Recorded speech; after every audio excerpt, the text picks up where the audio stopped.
rova eny vohitra Alasoro tsy mankasitraka ny andavan'azy ny commune. Fifindramonina ataon'ny tratry ny kere enatra lehibe ho an'ny mpitondra fanjakana sy ny malagasy hoy Gilbert Arzatov. L'olona vaovao 2 miliara ariary isan'olona ny teti-bolany raha latsaka ny teo aloha. Tokolasy tompoko vavy manolotra ny araba ho antsika rehetra izay manaraka ny fahitalavitry ny MBS amin'ity ariva ity. Manasana mpanajana sy ampitiavana ary anaraka hatramin'ny farany ny fampahalalam-baovao. Famaloana indrindra ny fivarotana faritra misy ny rova eny Alasora eny dia nampiantso mpanao gazety androany ireo taranak'andrina eny antoerana. Aroara ny fanadihadiana entin'ny Germaine Menjanahary eo amin'ny sariny Manu Randriamalala. Vohitra Alasora isan'ny vohitra manana ny tantarany sy ny asiny eto amin'ny firenena, indrindra fa ho an'ny fanjakana merina. Isan'ny vohitra 12 izy ity. Araka ity sary ity dia mbola io ilay vato izay fanapahan-doha ho an'izay mpadika lalàna tamin'izany fotoana. Izany hoe toerana manana ny hasiny ity vohitra ity. Ankehitriny anefa izao ny zava-misy eto. Fiarabe ny sinoa ireto itrongo sy andrava ity vakoka manana ny tantarany sy ny asiny eto imerina ity. Nisy ny varotra ity toerana ity araka ny fanazavana avy amin'ireo taranak'andrina eny antoerana. Voninahitra ho anay teraky ny Ambohitrandrianahary zany any manao zao antsoavo ho an'ireo manam-panahy sy ireo manam-pahefana isan'ambaratonga amin'ny rafim-panjakana ny manaitra ny rehetra no ny loza mitatao amin'ireo areny kolotsaina ny vohitra masina. Ara-tantara Ambohitrandrianahary dia vohitra fototra ny poeran'ny fanjakana teto Madagasikara ary teto Merina satria lova ikambanany rehetra zany, tsy any Merina rehetra fa any Madagasikara manontolo. Dia ary ny zavatra fantatsika ara-tantara dia ny alakamisy dia ny zokiny Andriamanelo, mpanjaka Andriamanelo, ary ny zoma dia ny zandriny mpanjaka Andriamananitany. Ankehitriny misy ny teratany sinoa izay mitondra engin antsokosoko satria tamin'ny 31 décembre alina izy tondra le bulle atsokosoko tonga dia andrava ary tonga dia metraka an'izany atao hoe terrassement basine lotissement. Zany hoe atao varotra zany ty tantara ty ho potika ny azontsika zany. Dia noho izany rehetrarehetra zany materaky ny vohitra Ambohitrandrianahary ny tenanay sy ny ekipa rehetra zany dia raisinay ho famonoana asina ny mamalagasy zany ka manao antsoavo amin'ireo tompon'andraikitra isa tokony izay mba hijery ara-metraka fiarovana ho an'ireo vohitra masina tsy akanavaka tsy eto ihany zany fa eran'ny Madagasikara. Nandray andraikitra avy hatrany teo anivon'ny commune Alasora manoloana ity zava-misy ity. Raha ny vaovao azo hatrany dia manodidina ny 2 hektara latsaka kely no voafaritra fa any ilay vadina teratany sinoa io. Ny fampiatona ny asa no nataony teo anivon'ny commune eny Alasora. Hatreto aloha mbola tsy nisy ny fanomezan-dalana na aviaiza ho an'ireo olona ireo anorona na hanao zavatra eny. Ny taratasy fiampiatona ny zavatra ataony ao no nataon'ny commune Alasora ary eo ampiandrasana izay taratasy fangatahana zany ny zavatra misy fotsiny dia hoe ao anatin'io tany izay misoratra amin'ny anaran'ny zareo io dia misy ny vakoka izay vakoka mahalasora na lasora. Izahay aloha zany dia tsy maintsy hiady ny amin'ny fiarovana ireo vakoka ireo satria ireo no arenana lasora are-pirenena ka tsy maintsy mba azahoana miaro ireo vakoka izay tafiditra ao anatin'io tany. Fa vaovao ny sosialy izay hatrany vaovao milatsaka eto ampelantarana amin'izao ariva izao dia nitokony nantondra bidon mavo sady nandoro kodiarana sady nanakan-dalana izany ireo mponina akatso io ariva io manoloana ny tsifo sy ny rano eny an-toerana. Raha ny fanazavana dia efa nisy ny fitakiana izay ny mpianatra no tompon'andraikitra tamin'io saingy vahaolana foezaka hatrany no natotry ny tompon'andraikitra tamin'izany. Amin'izao dia ireo mponina akatso iray manontolo mihitsy no velotaraina ary mitaky ny mba andehanan'io rano io. Raha tsy aivina moa dia tsy ireo mponina eny akatso ihany no mijalo rano amin'izao fotoana izao fa efa saika manirana ny faritra ny renivohitra mihitsy sy ny manodidina izany.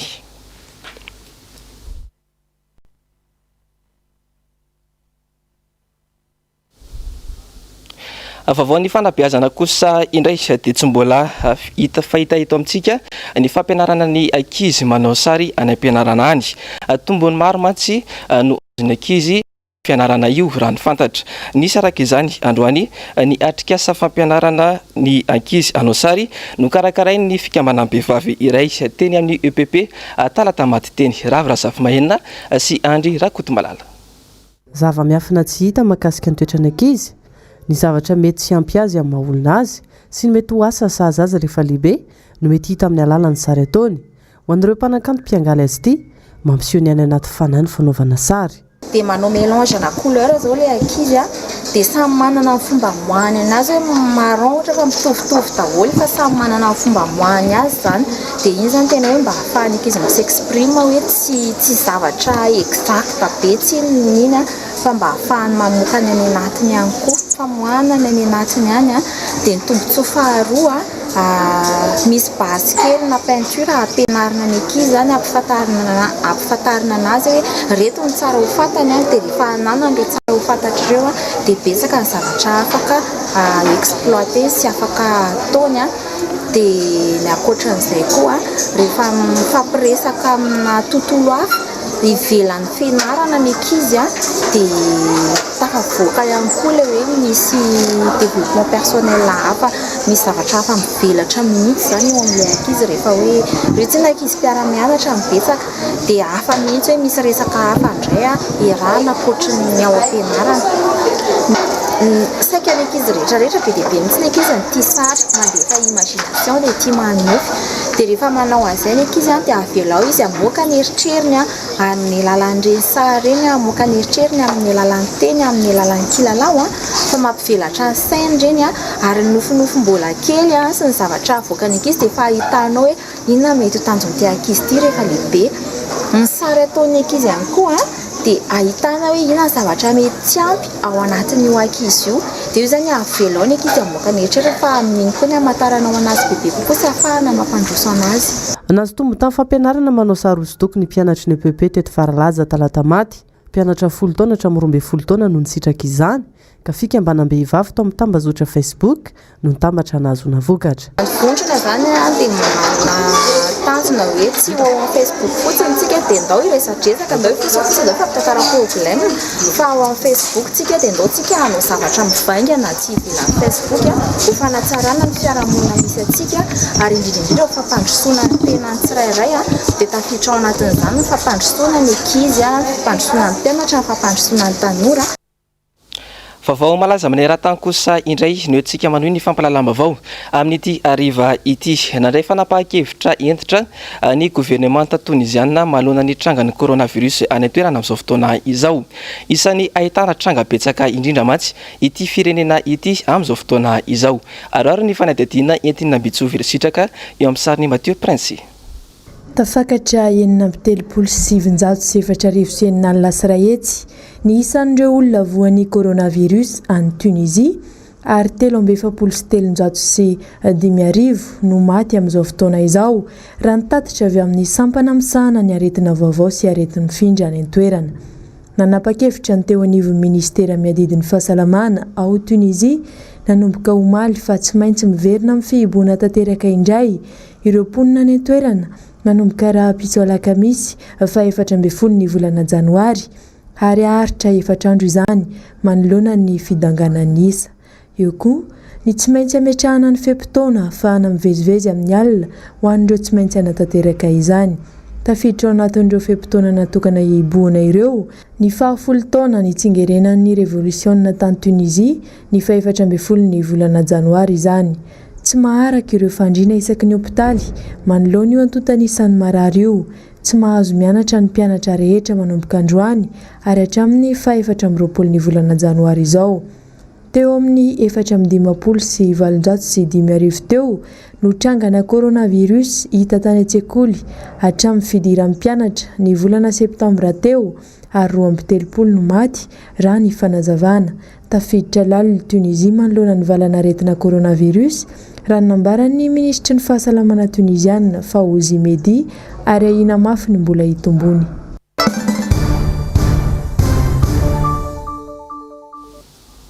Ny vavaon'ny politika kosa indray dia miverina amin'ireo fepetra sasatsasany izay efa noraisiny teo aloha indray ny mpitondra fanjakana amin'izao fiparitahana ny valanaretina coronavirus eto Madagasikara izao. Nitondra ny heviny indrindra moa manoloana izany androany ny solombavambahoaka iray ary ny fanadidina eo amin'ny sary sy rindra-tsary ny Toky Ramarla. Miverina tsikelikely amin'ny fepetra iadina amin'ny valanaretina Covid-19 ny mpitondra fanjakana malagasy tamin'ny alalan'ny ministera fahasalamam-bahoaka. Nandritra ny oronan-tsary nataon'ny ministra ny fahasalamana no nilazany fa iverina isokatra indray ny village voara Etsandotapenaka andraisana ireo marary ahitana sotra retina sy anaovana fitiriana azy ireo. Nambaran'ny ministra ihany koa fa mbola manan-kery avokoa ireo fepetra ara-pahasalamana napetraka isorohany ity valanaretina ity. No ny andro fety lasa teo iny no antony nampirongatra be indray ity valanaretina ity hoy hatrany ny ministra. Etsakilany dia nanamafy ny heviny mpanohitra fa tsy tokony ho tonga amin'izao zava-misy izao isika eto Madagasikara raha toka ny hain'ny mpanohitra ny mpitondra fanjakana. Tsy fotoana niteteza mity izao. Tsy ianareo ny eo amin'ny toerany mpanohitra. Tany alohan'ny 7 sy 4 arivo ianareo ny teo amin'ny toeran'ny mpanohitra. Tsy teteza mity ity taona 7 sy 4 arivo ka hatramin'ny taona 14 sy 4 arivo. Ny fihetsik'areo nefa ny fomba fiasa dia fomba fiasan'olona mitondra tetezamita. Ao anatin'ny ara-dalàna ianareo amin'izao fotoana izao ataoko anaty farankisosina anatin'ny ara-dalàna ianareo nefa ianareo manao tsy ara-dalàna. Ianareo manao zavatra tsy mangarahara. Ianareo manao zavatra mikinafinafina dia niresaka ao anetsemanareo ny zavatra tsy vitanareo. Zay ny zava-misy eto amin'ny firenena. Ka raha mba miaino anay ianao nareo, raha mba niaino ny mpanohatra ianareo, mihitsy efa nisy zavatra azonareo niraisina tao anatin'izany torohevitra sy tsikerana entina izany. Fa aza dia tsatsona foana ny tenin'ny mpanohatra lazaina fa hoe manao fanoherana botolo. Isika nge tsy mahafehy amin'izao fotoana izao ny firenena malagasy ny zavatra hita miakatra ny vidim-bary ihany koa zao. Efa fovalonjato ny kapoaka amin'izao tsika amin'ny teny zao initoseny zao no nahitana an'izany io androany io dia aizary le resabe nataonareo sy fampanantenana be deabe voafehy ny tsimokaretina coronavirus ny vidinetana voafehy aiza ny sandam-bola atsika amin'izao fotoana izao. Tena raha amsaina tsy miangatra tsy misy zavatra mandeto. Tsy nandra ny esapeo intsony ankehitriny ny momba ny Covid organique sy ny CVO plus ka nitondra ny fanamariana momba izay ihany koa ity solombavambahoaka ity. Verina indray nisaka manao hoe aiza ho aiza ara reny CVO ny lazaina fa sady misoroka no mitsabo. Aiza ho aiza le orinasa malagasy natsangana nanaovana resa be mihitsy tamin'ny haino manjery mpanjakana sy ny rehetra tany hoe amokatra gelule asa na manaly ny isan'andro hoentina mitsabo sa misoroka n'izany aretina. Sady tsy nandrenesapeo itsony na momba n'le orinasa malagasy, tsy nandrenesapeo mahakasika n'le fanafody na le faiza zany ny fanafody nivokarina hatramin'izay nresahana an'ireny zavatra ireny. Sasanatria ny menan'inona le izy aiza ohatra mbola tsy nahita singa an'iray izy ay karaha tena mahasitrana marina ireny inona moa ny olona na raba soa raba tsara aparatao fantatry ny vahoaka fa tsy nisy resaka ho sanatria mivava ve nentina hoe nampandrina drisa fotsiny zany resaka zany nefa ohatra ny tena nisy aloha le orinasa raha fijerina azy aiza le izy asivy mangarahara fa vola mpanjakana ngy tantaninareo fa tsy volanareo fa mahakasika ny fifindramonina izay nazovana tamin'ity taona ity dia solombavambahoaka iray ihany koa androany no naneho ny heviny momba izay ary ny fanadihadiana entin'ny Germaine Menjanary eo amin'ny sariny Manoa Randriamalala. Tsy fifampitokisana intsony eo amin'ny vahoaka sy ny mpitondra. Io no azo ilazana ilay fifindramonina ataony remponina avy any atsimo tonga eto andrenivohitra.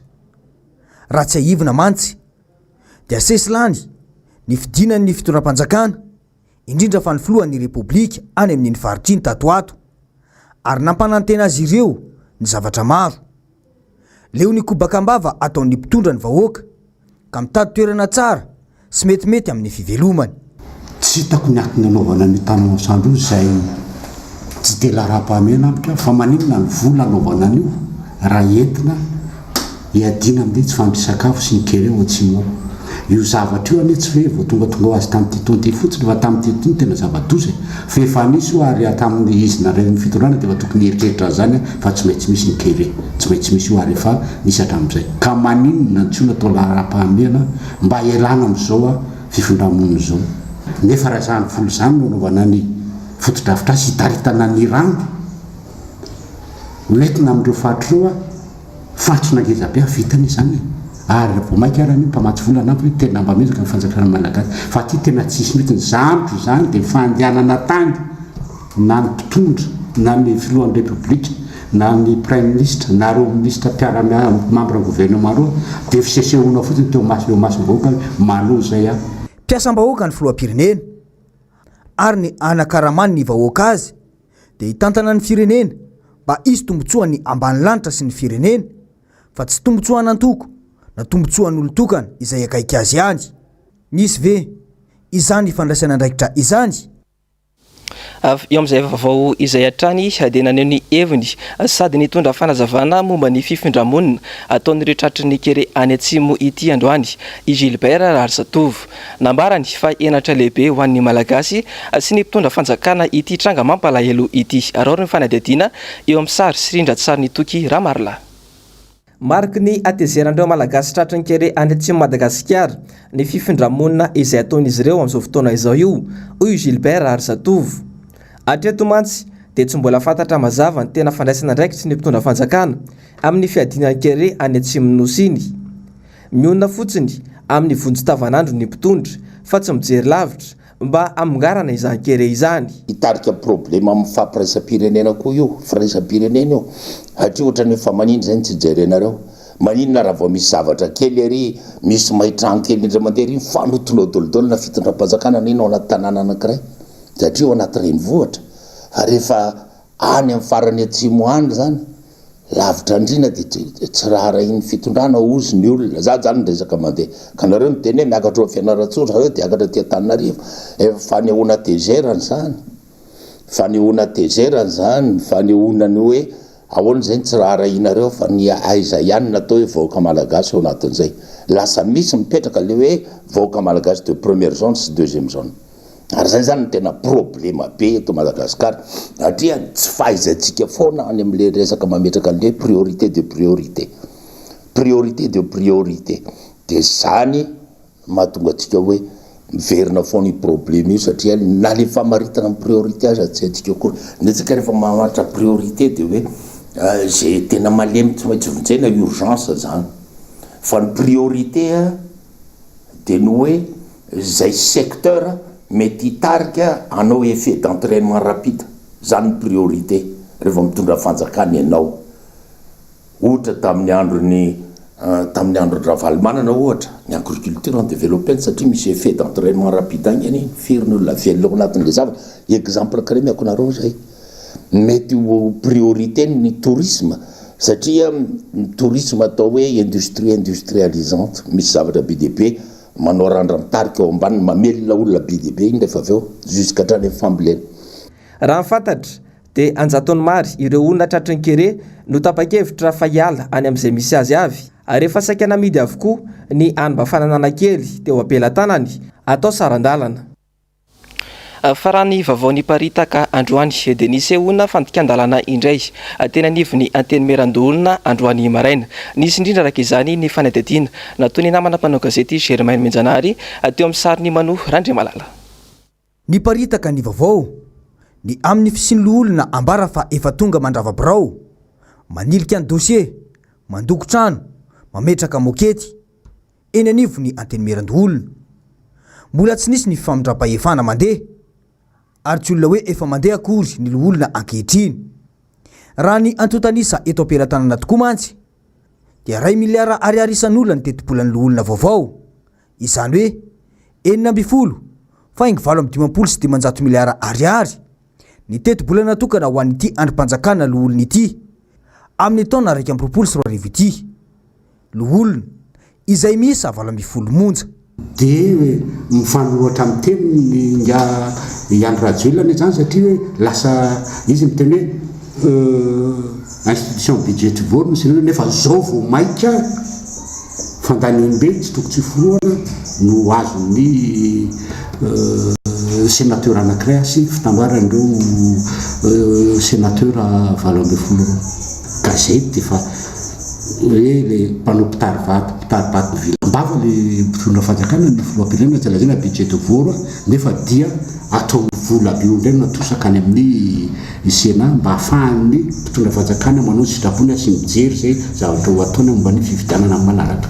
Tsara ny manamarika fa latsaka an'io teti-bola io ny teti-bola teo aloha izay ho an'lo olona miisa 380 isa izay nolazaina fa fandanim-bola ka ampiasaina ananganana université raha atao kady tsotsotra dia volamena 20 kilao ny sandany io teti-bola fampandehanana ny animpanjakana io ao anatiny heritaona izany hoe volamena 2 andro amin'ny volamena mivoaka antsokosoko eto Madagasikara. Fa mazava ankehitriny fatazomin'ny fanjakana ho azy irery any ny fifandraisana ara-barotra amin'ny anivelany mahakasika ireo entana fampiasa amin'ny andavanandro. Raha ity fanadadiana entiny Ravirazafy Mahenina eo amin'ny sarin'ny Andry Rakotomalala ity. Za rehefa mahazatra ny vahoaka malagasy mizazahoany ny fanjakana fanao izao sy izao ary miseho fahita lavitra saingy tsy misy tanteraka fa fampandriana trisa fotsiny ihany. Raha tsy ilaza ny fanafarana vary ny velany ahafana mifeny vitim-bary ato anatiny sy manetsina tsy fahampiana vitambava no betsaka raha-pangona tokana tsy tenetsena izany vary amin'ny vidiny 500 sy 500 ariary izany izay notratradrainy Premier Ministre lehibe ny gouvernemanta vao maika miakatra azy ny vidiny 700 ariary ny iray kapoaka ary ahina mbola hiakatra ho ny mpivarotra. Tamin'ny 9 décembre zany ny teny président de république hoe anavatra 500 000 tonnes tsika. Zany hoe iny zany ny gap, iny zany tena hoe tsy maintsy tsemana tsy araky ny production antsika eto toerana. Dia nalefa tamin'ny société SPM le izy ny fanjakana zany anavatra azy société d'État. Ohatrany tamin'ny andro Procops.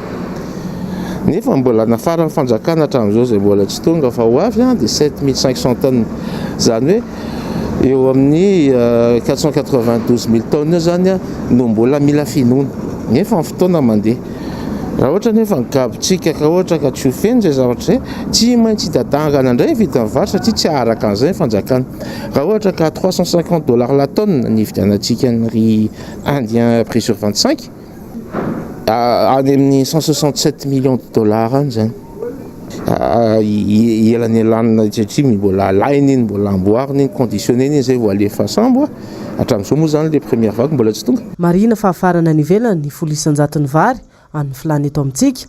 Madagasikara izay tafiditra ao anatin'ny vanim-potoana maitsoahitra amin'izao ka miakatra avokoa ny vidin'entana miampy ny fitotonganany ariary. Avelao ny olona, avelao ny mpandraharaha anao ny asany.